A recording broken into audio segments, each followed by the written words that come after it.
iQuestion. Yeah, so still on the questions from the church. So let's move on to name.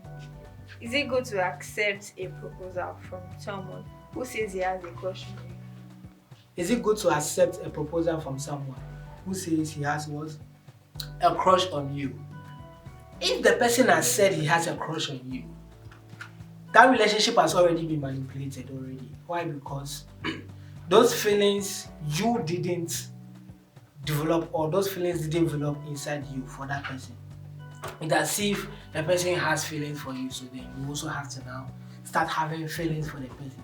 So first of all, I would say it's not advisable for you to tell your crush that I have a crush on him or her. And if somebody comes to tell you that he or she has a crush on you, I think you can just give the person these few answers. Be polite, be polite. The first answer I would say, or the first response I want to give you for you to say is, please, what should I do, please? Just be polite. Please, what should I do, please? The person who has told you he has a crush, just tell the person, please, what should I do, please? That is one. Two, please, can you manage it, please? Yeah. Please, can you manage it, please? Or the third one, you can add this one. Is please, can you see a counselor, please? Please, can you see what a counselor, please? So if somebody comes to now tell you that if a guy now comes to tell you that he has a crush on you, one, he has manipulated the relationship between you and him. Now you begin to develop things for him which naturally you may not have developed for him, but now you begin to develop for him. So I would say no, it's not advisable for you to enter into that relationship. It's not good for you to accept that relationship, accept that proposal. No, it's not good, because you will do things and both of you get hurt. Why? Because one party had feelings, but the other party didn't have feelings. But the other party had to learn to develop that feeling. And one thing I know clearly about the word we call LOVE, that is love. So First Corinthians. So I think First Corinthians chapter 13 from verse 4 to 8, and it describes love. The description of love over there is not I haven't seen a description. I haven't seen any part of it where it says love is a feeling.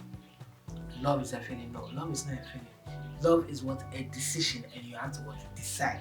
You hear the whole thing. Then the next question is it good to stay away from a guy you learn from, or because of other friends have negative thoughts?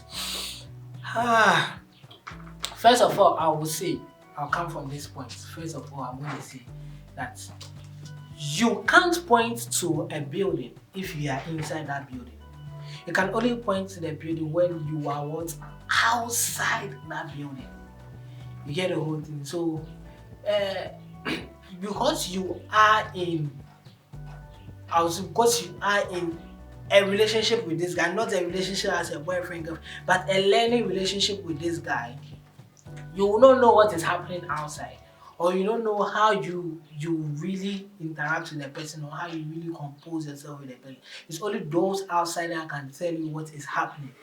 It's only those outside the house that can come into the house and tell you. Somebody has painted on your wall or sprayed on your wall, or somebody is breaking your wall or something. You will not know what is happening if you are inside the house. You get the whole thing. So for me, I would say is what you can do is sit back, analyze this whole learning friendship you have with this guy. Sit back, analyze this whole learning friendship you have with this guy, and look at it. Look at it. What is it that has gone wrong, that's giving people negative thoughts or negative comments about it? Look at it, try to figure out those things. But if there is nothing, we will continue to talk. We human beings are like that. We will continue to talk. That is why when I heard this song, Waymaker, this part of Waymaker, Miracle Worker, is even when I don't see that you are working, even when I don't feel it that you are working, you never stop, and that is God. God never stops working. But we human beings, we don't get to see God working, we don't get to feel God working, but He never was solved. But we keep on complaining, and we complain and complain and complain about everything. It's the same way when we see things, we will talk and talk and talk and talk about everything. If it's good or it's bad, we will talk about it. You get the whole thing. So don't let someone come in the way of your progress or your academic life. But you can also get to look at it. Maybe there is something happening that you haven't taken note of, or something like that. Okay, so the next one, what is baka? I'll explain what is baka. Is it normal to crush on someone older than you? Is it normal to crush on somebody older? Crushes are feelings, and it can happen with somebody older than you or somebody below you. I used to crush on this lady, Jackie Apia and Genevieve. Genevieve is a Nigerian actor, Jackie Apia is a Ghanaian actor. I used to crush on them, and they were way older than me, and they are still way older than me. They should be in their 30s, ending going to 40s or 40s plus. You get the whole thing, and I'm still in my 20s, please. So yes, you can crush on someone older than you, but what you do about it? What's brought about crush? I've explained it. What is baka? What's brought about crush? I've explained it. Why is it hard to tell your parents you have a crush? I think I've explained it.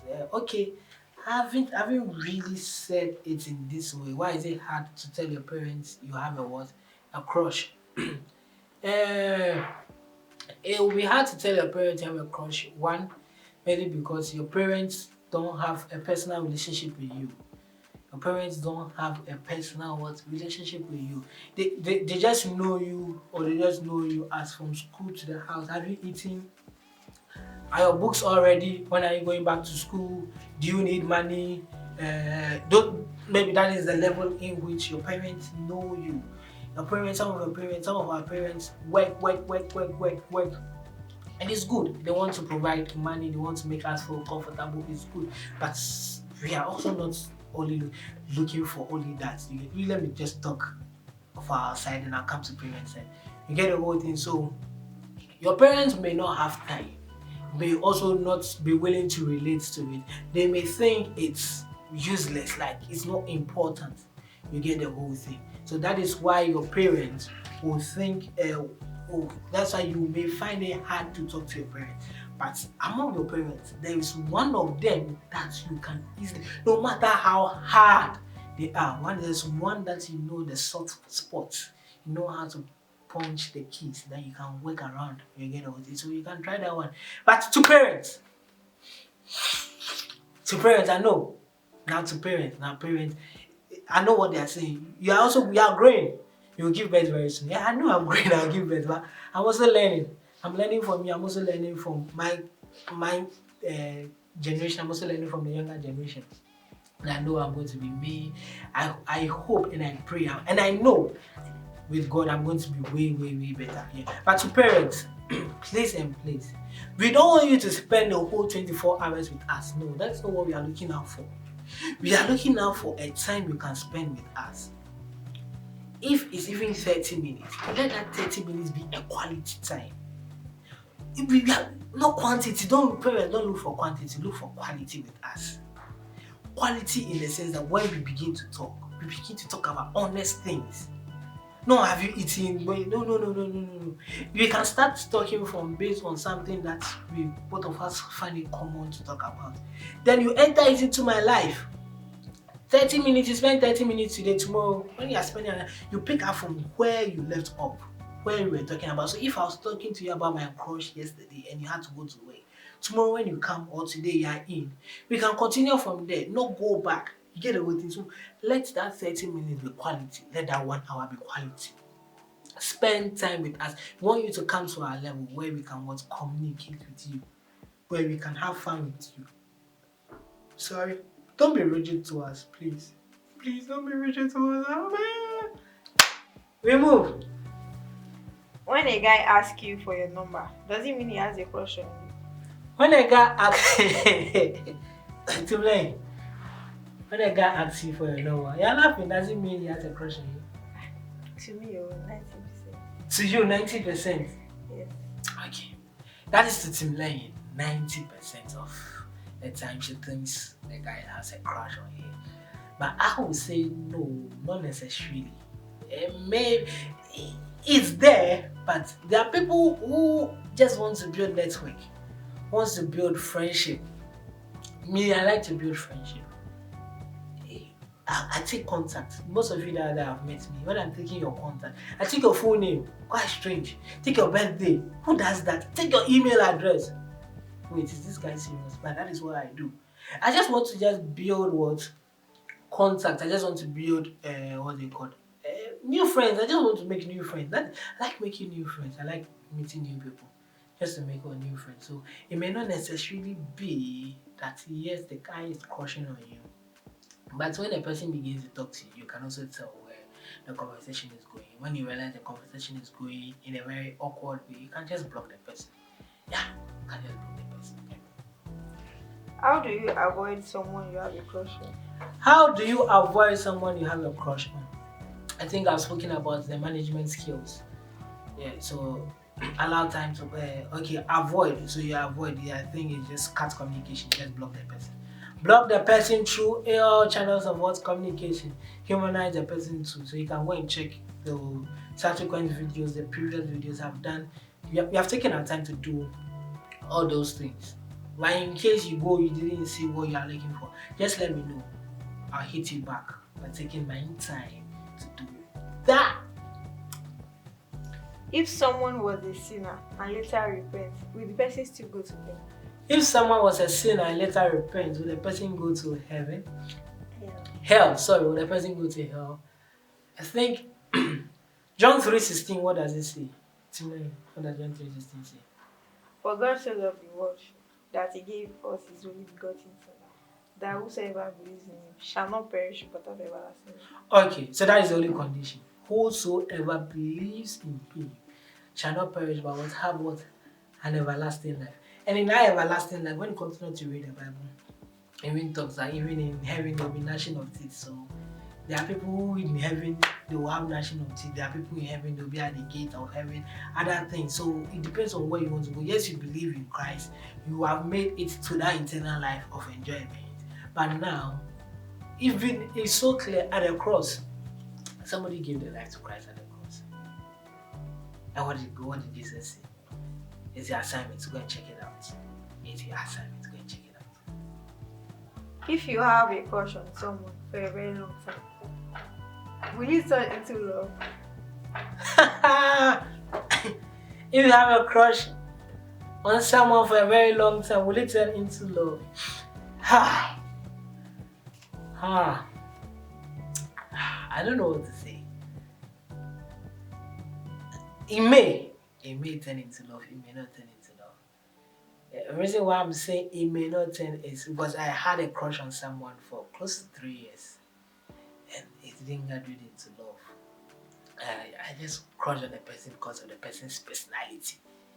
And I was using the management techniques, but funny enough, what stupidly was I kept on feeding myself with the person's information of the person's image over and over again. So it may not necessarily be that you will fall in love with the person, but when you use all the management skills, you speak to counselors, they help you get to see the bigger picture, and still you are so crushing on. And I come back to the definition.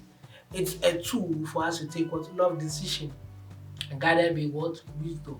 Taking a love decision guided by what wisdom. So you may not necessarily have to be get over. Let's go. If someone should tell you he's crushing on you, what are you supposed to do? If someone should tell you he or she is crushing on you, I think I've given the answers. As I said, those 3 answers. I think it was in episode part 2 or part 3 of it. Those 3 answers, which is the first answer. The first answer is, please, what should I do, please?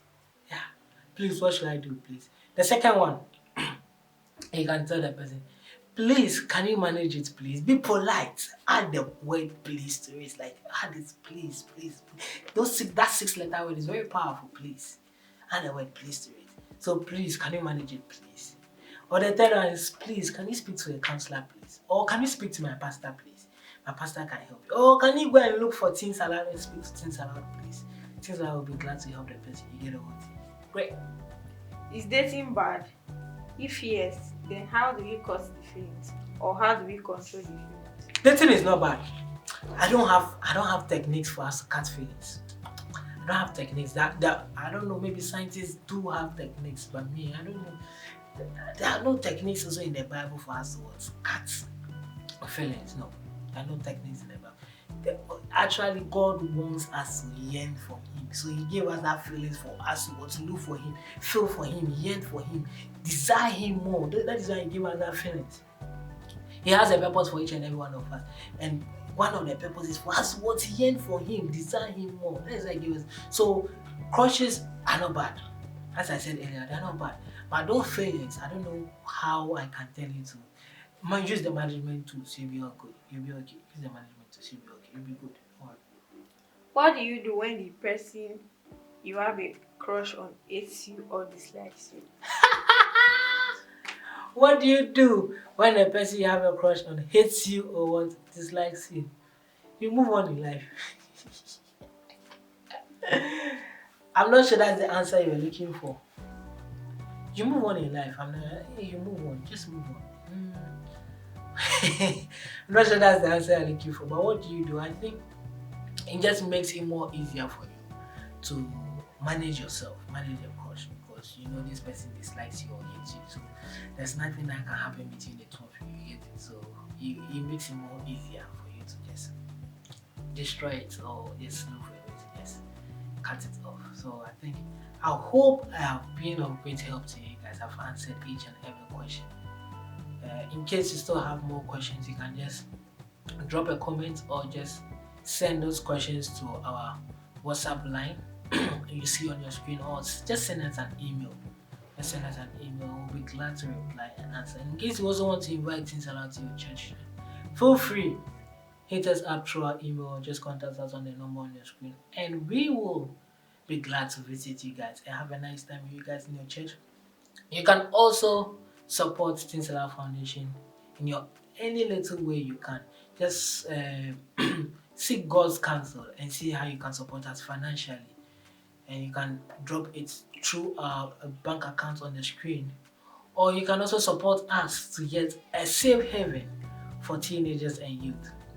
Let's bring them together and let's help them pursue Christ. You can also check that link on the GoFundMe link below this video. God richly bless you. Love you guys. Bye.